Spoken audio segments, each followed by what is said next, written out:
Hey kids, it's Lio again. I don't know about you, but I am so freaking hyped for the start of Overwatch League. It finally gets underway really soon for 4 days every week. I don't have cash for 4 shirts, and y'all know I'm not gonna do laundry just to rep my boys, the LA Valiant. So, what's cheap and easy, other than the LA Gladiators? Nail art. Here's how I made this look from start to finish.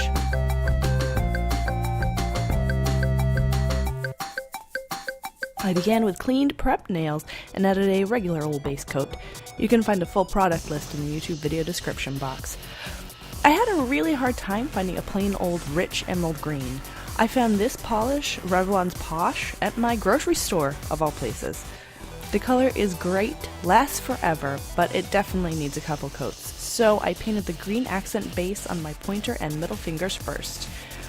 You guys, technically, the Valiant's two colors are green and yellow, but they probably didn't see this gorgeous glittery metallic gold called No Really, So Extra by Twinkled Tea.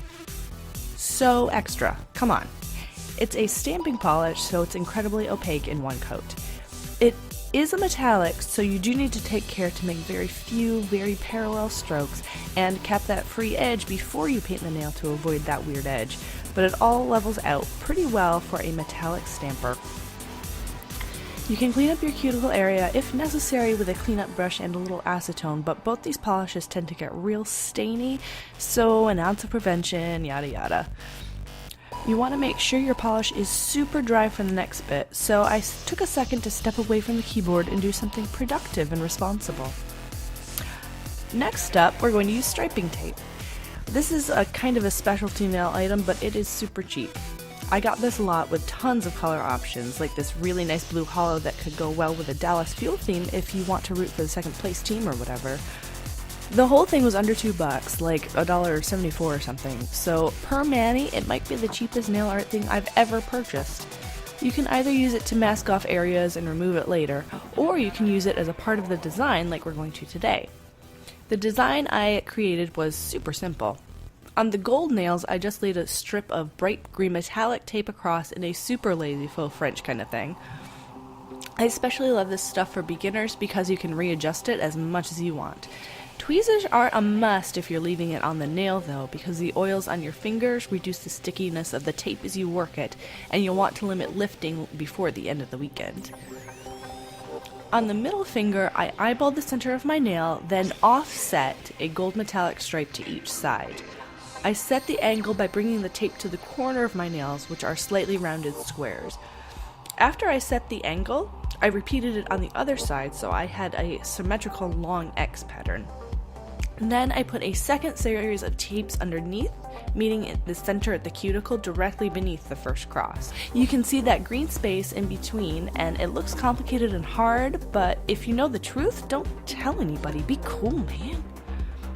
Lastly, we're gonna have to freehand. I'm using a fine detail brush. Now, the cool part about freehanding this is the general outline of the Valiant helm is really easy to draw. It's mostly just straight lines making V's. At this scale though, the finer details of the wings and all the tiny angles in the letter V in the helm's hole are kinda lost. That's okay. One important thing to note is to get those sharp points, you need to kind of roll your brush after you load it with paint and drag it across the nail mat. I'm using a nail art mat, but really anything like an old plastic baggie works fine for this.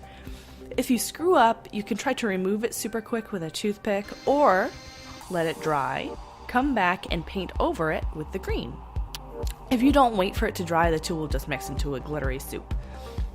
This also helps make sharper points if you're having trouble with that. You only have a couple tries before it starts to get all bumpy and weird from the layers of polish though. Just a couple layers will even out under your top coat.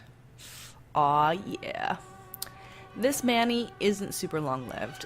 After only a few days, the edges of my tape started to lift a bit, and when that happens, the color wears off. Adding a bit more top coat proactively helps, but I'd only bang on this one from, Wednesday through Saturday night. It's been a long, lonely winter with no esports. At least I've had my fingernails by my side to... Okay, look, I'm just gonna say bye now before things get weird. I'll see you next time.